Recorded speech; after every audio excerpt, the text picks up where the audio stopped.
we're more than halfway through Yes. the first season. This is episode 6. This now officially marks halfway through. This is the afternoon of our first season. Good afternoon. Good afternoon. Yes. I mean, it's we've been talking for an hour ish. Yeah. But we're, now we got to get awkward and goofy. Yeah.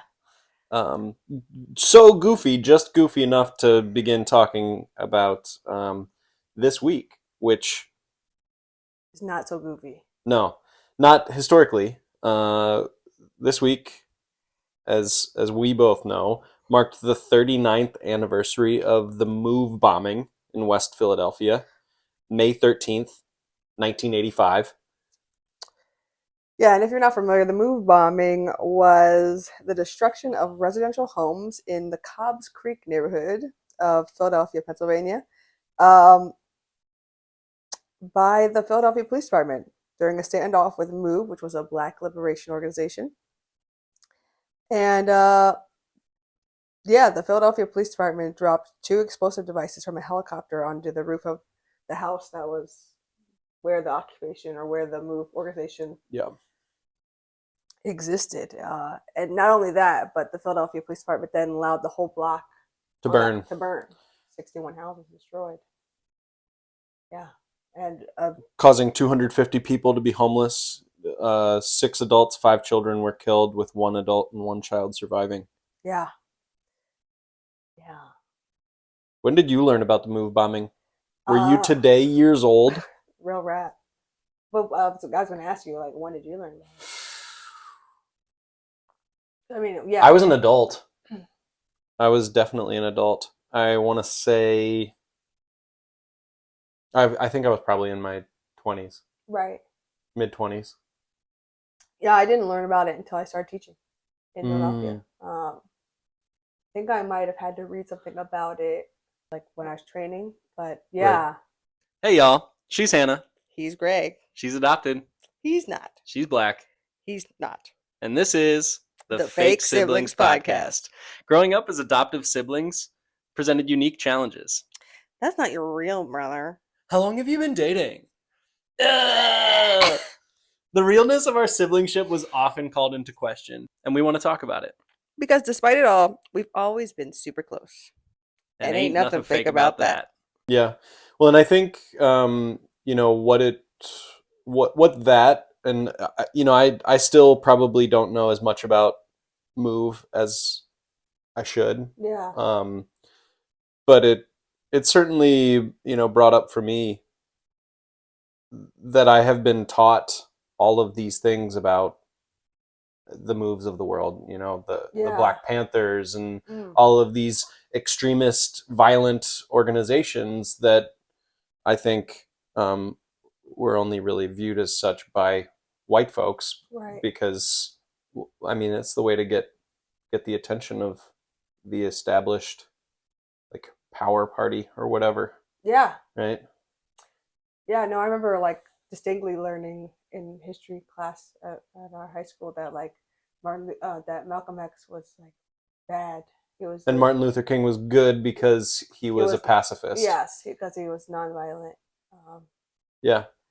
But yeah, just how you miss out on these stories because they're evaluated by white folks.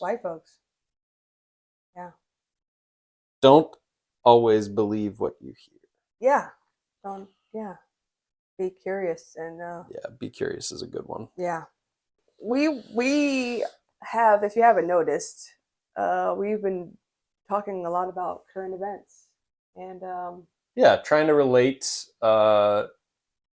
your experience, the adoptee experience, our experience with goings on, the current events. Yeah. And that kind of just happened by happenstance. Thanks, Michael Chandler. Thank you, Michael Chandler. Thank you, Kendrick. Yes, thank you, Kendrick. Yes. Just kind of happened more by happenstance because we needed topics, and we were like, "Oh, this is relate. And then we started getting some more positive feedback about current events, and we were like, maybe this is a good way to go about it. Yeah. Finding a stride. Yeah. So we're not going to fight it. We're just going to go with it. So as we started off talking about what's going on in the world this week, we're going to continue in that strain, talking about Mother's Day. Mm-hmm. Yeah. Happy Mother's Day. Happy Mother's Day. To me. Yes. And to the mothers out there, to all the baby mamas, and the baby mamas. Baby's mamas. Yes. Sorry, Miss Jackson. That song haunted me as a kid. I am grateful though because it did introduce me to Outkast. Oh yeah, yeah. That song came out for me in middle school. Yeah, I was in elementary school when it came out. People were singing it to me. Then, and I was the black person in school. I was obliged, like I had to know about hip hop songs, of course. And so I was like, "Oh yeah, Outkast! I totally know what that is." And then would go home and be like, "Oh yeah, I remember oh my gosh, I write about this in my book actually. Okay. How I did exactly that, and then a guy asked me if I could burn him a CD from Outkast, and I did. Oh my gosh, guys, it was not a CD from Outkast. It was like a hodgepodge of Outkast songs, maybe a few not Outkast songs, but it was just like my very not great understanding of Outkast. Probably made him a disc of like 13 and was like, yeah, this is their newest album. He didn't know. We were both none the wiser. So using that knowledge of hip hop. Yeah, I was using that cultural currency I had, and cultural currency. Yeah, and I gave him a very not good album. Well, I mean, Outkast is fantastic, but it was not. It was not an Stay album. Coney or whatever the current Right. album was at the time. We wanted to talk about Mother's Day because Mother's Day can be a tough day for adoptees. In fact, I was actually talking to a group of adoptee friends recently, and some of them were sharing about how they were like feeling a variety of feelings about Mother's Day, and out of the four of us, three of us are moms. One of us is an adoptive mom, and so like it's a cool like little community we've built where we can talk about stuff like that. But they were sharing about Mother's Day. Yeah, I mean, I'm curious to know like the sharing. I think that I'm also curious to know what like the contrast and experiences between the three of you who are moms now and who have like sort of redefined motherhood and the one who isn't. I don't want to speak for other people's experiences. Sure. But there definitely is a contrast. Like growing up for me, I really didn't. Mother's Day was not I didn't feel conflicted on Mother's Day as a kid. I think it's because I had a private and closed adoption. We didn't talk very much about my birth mom. Right. So it was kind of, I mean, maybe it's the blessing and curse of ADHD that like things when they're out of sight are really out of mind. So I didn't really, Mother's Day was really just about mom. Like I didn't think about my birth mom at all. Maybe if mom brought it up, I would, but she didn't. So when you think of Mother's Day, you only I really just you only really mom associate it with or my kids now. Me. Yeah, I don't spend too much time thinking about my birth mom on Mother's Day. In years past, since now that I think about her more often in general, I've sent her like a gift. Sometimes. Your birth mother? Yeah, I didn't send her one this year, but when I think about it, I'll send her a card or a gift sometimes. Yeah. Also, cards have gotten a lot more inclusive. So Target. Yeah, that card section is crazy. Yeah. But our relationship is a little strange, so we don't communicate very often. Yeah. So it's hard to know, like. You haven't ever gotten any feedback on it? No, I think or my like sister Sammy told me that she received some stuff of mine. You talk to Sammy a lot? Not as frequently as I probably should. I don't know if there's a should or could or whatever, but as I, sorry, getting over something. As I probably could or maybe would like to. But yeah, I mean, we try and keep each other updated. Do you recall like anything that you've heard from others? Like about like Mother's Day and the way that they feel about it? Yeah, I think especially like for adoptees that are still trying to reunite with their birth mothers, Mother's Day can be hard. Whereas I've already had, I'm already in reunion and I've already like um, connected with my birth mother, and there's already like all these complications that have come with my reunion, which kind of I can think of myself prior to reunion. I think adoptees spend a lot of time kind of like fantasizing about like the what if when you meet your birth family. Yeah. And I don't think we really prepare ourselves for like the vault of things that open when you actually do reunite.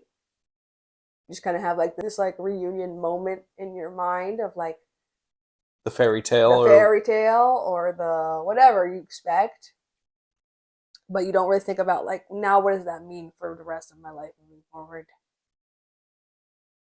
So I think that the people who haven't had that moment, I think that they, from my personal like anecdotal experience, I think that they seem to kind of have the biggest feelings of the biggest feelings of like disillusionment. mm. We're curious your experience. Adoptees, we're curious about your experience with, um, have you reunited with birth mother? How does Mother's Day feel to you?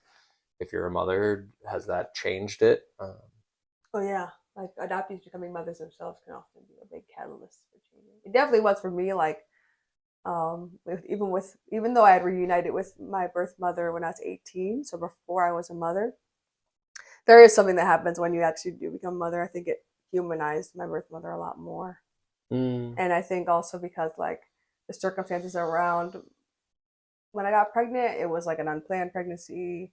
There were a lot of, I think, similar feelings that I can imagine my birth mother was feeling that I was also feeling. That made me be like, oh, that was like really hard. So probably that was really hard for her. Like, just made me re- make her more of a round character in my mind instead of like this Like, flat character that was like, you're just the reason I'm here. right. You gave me up. Yeah. I still remember you calling me to tell me about your unplanned pregnancy. Uh-huh. I don't think that we've ever really like dove into all of the feelings that came from that. I mean, I don't think I was at the time. Like really, I definitely was feeling a lot, but I don't think I was really like divulging a lot. It just felt like my life was gonna fall apart. Right. Yeah. It didn't. It didn't, not at all. Well, me and Brett had taken the pregnancy test, and we had like a conversation about the fact that we probably were gonna get married. And then once we had decided on that, we called mom and dad and like let them know that I was pregnant and also that we were planning to get married. And that was like very clearly your talking points, because that's exactly what you said to me when you called me. Yeah. You said, "Hi, Greg. I'm pregnant and I'm getting married." I was like, "What? Oh yeah. Cool." Yeah. Yeah. We've loved Brett from the jump, so. I mean, yeah, he was an easy sell. But, yes. But yeah, it was a wild time. I mean, I was a sophomore in between my sophomore junior year of college, and it was totally unplanned and unexpected and scary and not what how I envisioned my life. No, not how you envision college, not how you envision motherhood. Not at all. Yeah. And I think being adopted, which I talked about this before, that I think that there is something in being adopted that makes you really realize that parenting is a choice. So there was like I felt a big weight of responsibility in when I found out I was pregnant, and that like, if I choose to, um, like carry this pregnancy, that I'm choosing like to parent this child, and that's a responsibility, and it's something that like I should weigh heavily. It's interesting that the decision for you like never had anything to do with adoption, and that it was, am I going to carry this pregnancy to term or not? Yeah. And I think it actually relates pretty interestingly to something that we also want to discuss today, which is the Moms Act, capital MOMS. which is a bill that was introduced in the Senate by a Republican from Alabama, Katie Britt. And it is, among other things, would create a database of pregnant women in the United States. You know, I think obviously as a society, we know how to sell things. And so the website doesn't say anything about that database, but it does say, you know, that it would provide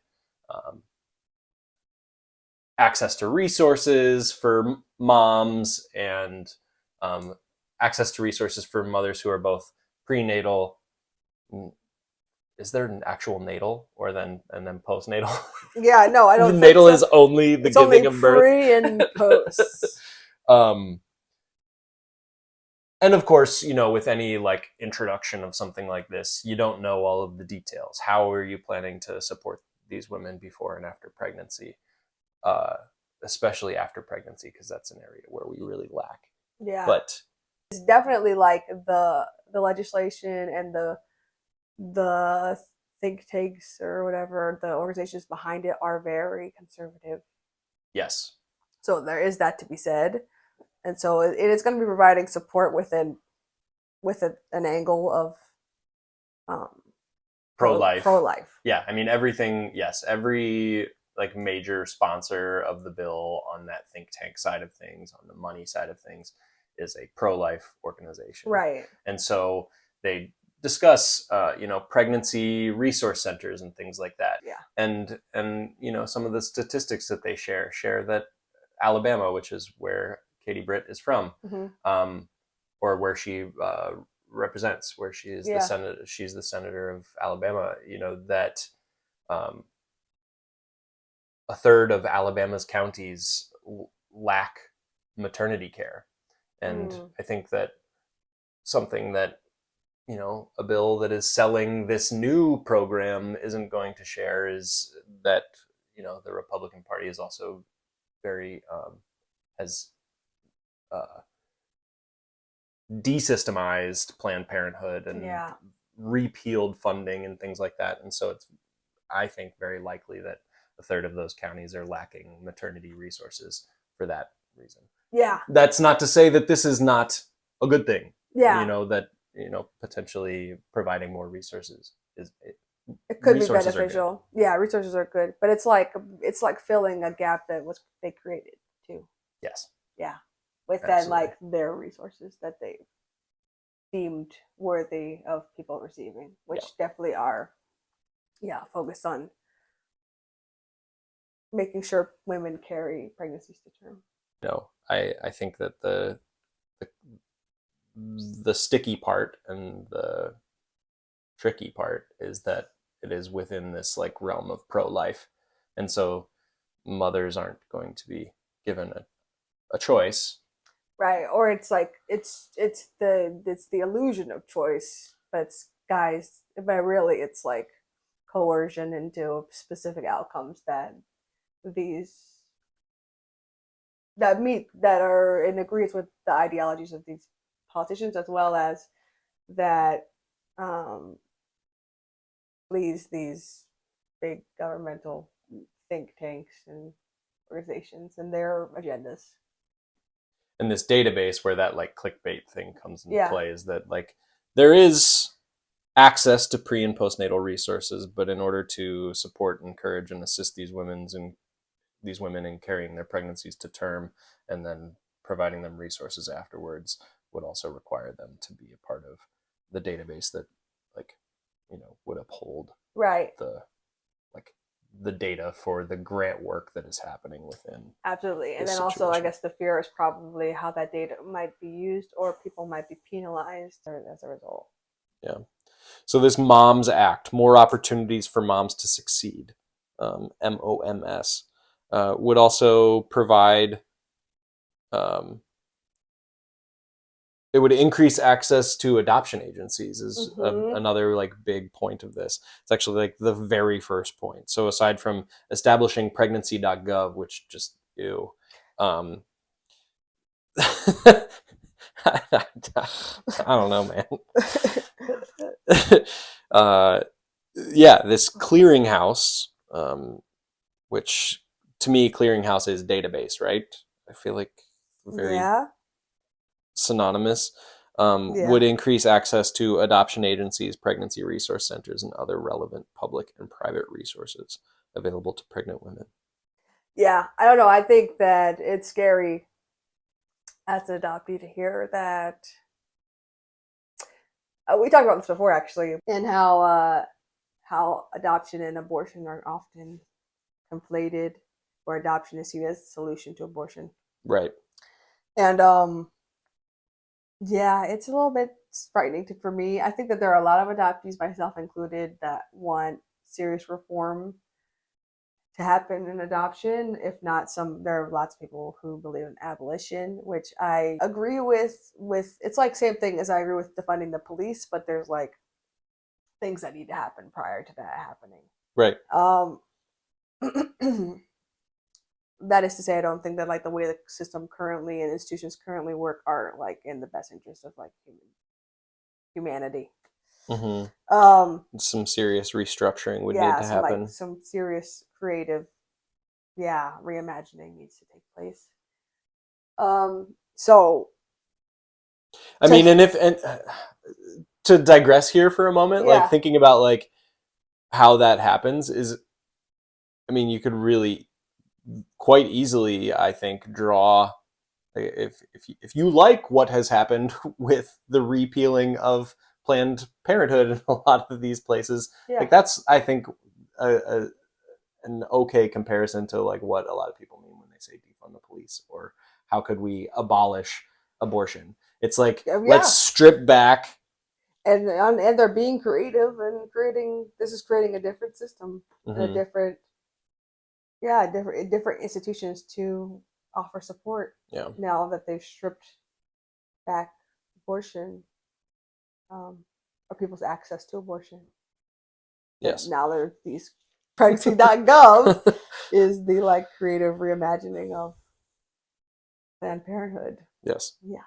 Not that we agree with this. No, I don't think that this is what I had in mind. But yeah, it's like thinking about how can we think about new ways to address these issues. So for me, I feel like it comes back to like providing healthcare and like raising the minimum wage and providing equal access to produce and good food, to dismantling white supremacy. It's just like it's the same things where it's just like I want people to like be treated well, and I think if we care for one another in a way that really honors our humanity as well as others, then I think there will be a far less need for adoption. And I think that it could probably happen in such a way that it would be communities adopting. Like, I would think that the only reason that someone would need to be adopted in this utopia that I'm envisioning, where we care about one another. Oh, wow. What a utopia. What a utopian idea. Caring about one another. But I think in that case, then if there was like a tragedy that was to happen, then it would make sense that the people in that community or that are already part of these ecosystems that are raising young people, that they would then step in to fill that need so that the children's lives would not be as disrupted. Mm-hmm. So there wouldn't be as much need for government interference, and it would be in a way that was more holistic. Yeah. I have this half-baked idea that like season 5 of the Fake Siblings podcast will be us, beginning to establish our, homestead community somewhere. Oh, yeah, you're talking about that. Just a thought. Maybe not the Fake Siblings podcast. Maybe we'll be, recording this and I'll be talking about mine, and you'll be doing whatever you're doing. Yeah. Podcast, the homestead, to me sounds like cult. I mean, have you watched any cult documentaries? A lot of them start out with like thought leaders who. All I want to do is grow plants and have animals. Isn't that how they all start? Just want to grow plants and have animals. then all of a sudden you have a harem. I mean, I think that there are some steps in between there. I think so too. Also, some personality disorders. Okay. Yes. But no, we want to talk about the decision making in the generations, and yeah, I mean, it's an ongoing conversation for Claire and I. Yeah. And one that we've been having. I mean, we've known each other for 11 years. We've been married for almost 6, and we've been having the conversation. I still remember the first time that Claire was like, "Well, I don't want to just be a stay-at-home mom." And I was like, "What?"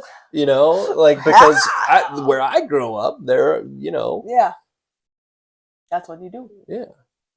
And we were like driving around. Actually, this is funny. We were driving around like Lancaster County, and it was like I was introducing her to the intersection of Farmersville Road and Farmersville Road. I don't know if you're familiar with it, but it's like just like rural PA, and like it was like as we were approaching that, and we were having this conversation, and it was really like it shook me. Yeah. Because it was this complete like, it was this.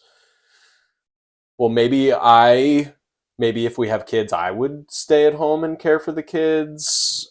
What do gender roles look like within our relationship? And, I think major props to Claire because she has pushed my viewpoint in a lot of ways over the course of our relationship and, helped me to understand that I don't just have to, go along with these pre-prescribed and preconceived ideas. Yeah. And so now adulthood for me has been like, well, how do I find purpose and meaning in myself and my family? And, we're super thankful to have all of our nieces and nephews close by that we can be auntie, uncle. Right. But how do we, aside from that, find purpose and meaning? Yeah, and I think that's a question that not only you and Claire are talking about, but our generation is contending with for a lot of reasons, because it's just like there's a lot of unknowns that we've had to endure throughout our lifetimes thus far, and then with the state of the world, as it continues. So, I mean, we're the first generation that is doing worse financially than our parents. Mm-hmm. Yeah. Out to the boomers for ruining everything.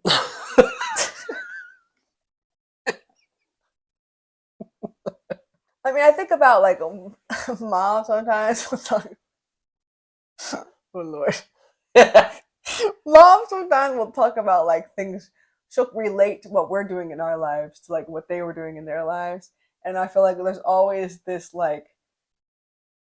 dissent that just comes out of both of us, where we're just like, Mom, we don't want to hear about how you paid 4 raspberries and a couple quarters for your first house. It's just we don't want to hear it. It's not the same.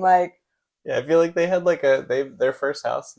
They bought a farmhouse for I want to say it was $20K, maybe even less than that. And it was a fixer upper. I mean, but the interest rate was 13%.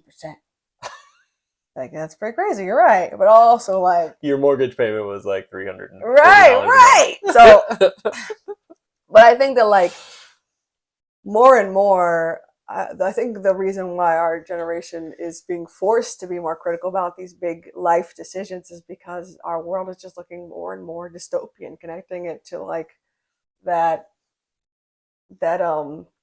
the Moms Act and this idea of a database of very Handmaid's Tale, giving very much Handmaid's Tale. Yeah. And then also with the Met Gala, people, I don't know if you saw, but they were putting side by side pictures of people at the Met Gala and people in the Hunger Games in the Capitol, and how there's all this mess happening around us in the world with multiple wars happening, multiple ethnic cleansings happening, and just like this world of people and institutions in positions of power that just seem so incredibly tone deaf. And I mean, and I think about it, and it's just like we're having two entirely different conversations, right? Yeah. So like young people have been like fighting for Planned Parenthood for years and years and years, and Republicans say, no, this is funding abortion and blah blah blah. Get that out of here. Get that out of here. Yeah. We're gonna give pregnancy resource centers money, and it's like, well, we're having this. It's the same problem but different conversations. And so right, and so like, and yeah, you think about these outlandish dresses where women have to be carried up the stairs while people are saying inflation is too high and how can we afford a home, how can we afford food, right? Is there another housing bubble? Like, right, all these things are like happening around us, and it's like, also look at this fancy dress. I mean, I remember looking at Bad Bunny's outfit and being like, yo, dude looks on point. For sure. And also like a conquistador. Yes. Yeah. Better go conquer. Apparently. But no, I think that like, yeah, it's just kind of wild how, yeah, these two things can be happening at the same time, and how they just seem so out of touch with the other. It feels like there's like an issue of like, we both see the same symptoms, but then we're getting there's different diagnoses made. Where it's like, we see the symptom of like poverty. The prognosis or diagnosis that young people are giving it is like, there's all this power and wealth hoarding happening at the top. Right. And then, other people at the top are like, actually, it's the immigrant. Actually, it's the immigrants. And the avocado toast. And you spend if you would just make your morning coffee at home, then you could have 2 properties and a vacation property like me. I don't know what the solution to this episode is. It just feels like, what is happening? What is wrong with the world today? What's wrong with the world today? No. What is wrong with the world today? Shout out Flight of the Conchords. Think about it. Just think about it. Well, what's wrong with the world today is we have the Met Gala trying to uphold these traditions of historical outfits and things.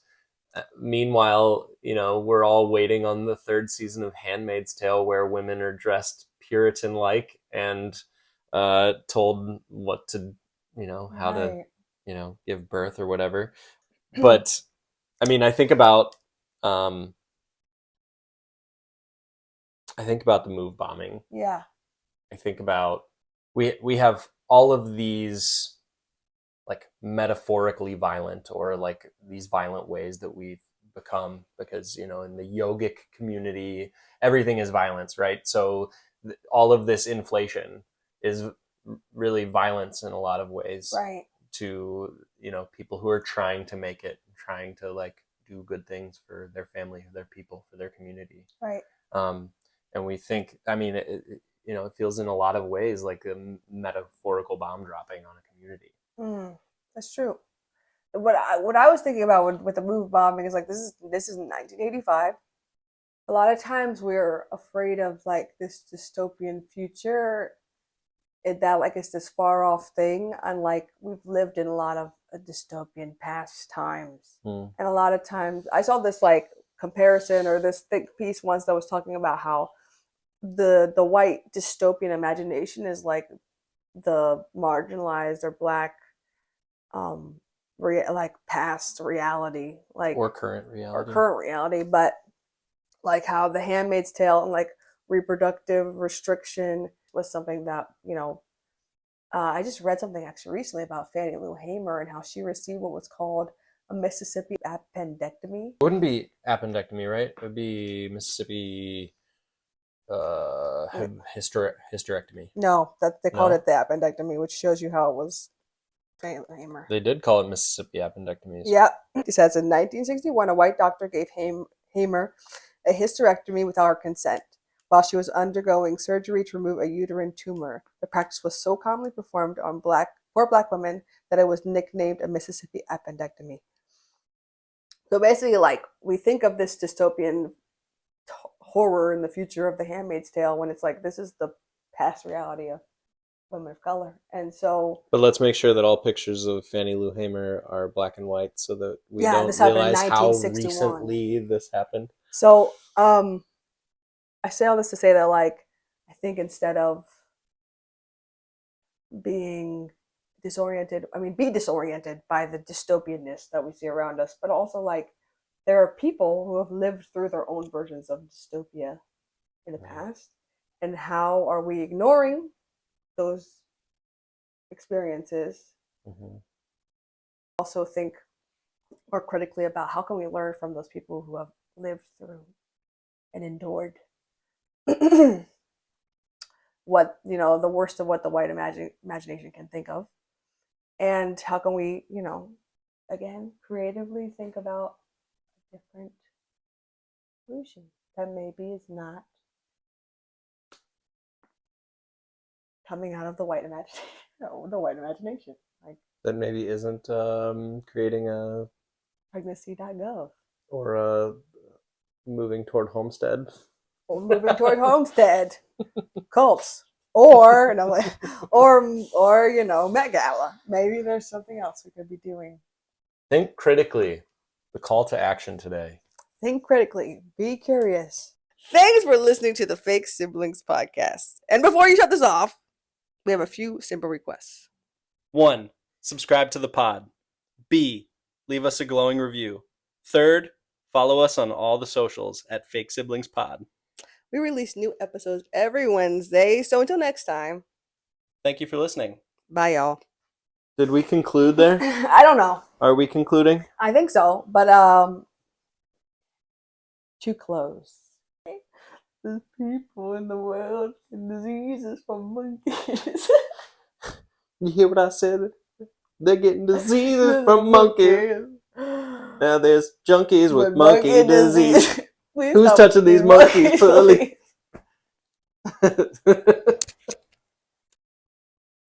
Leave these poor sick monkeys alone. They got problems up as that is. His head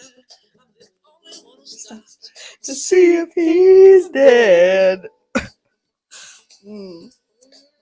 Turns out he's dead. Why? What is wrong with the world today? What's wrong with the world today? What is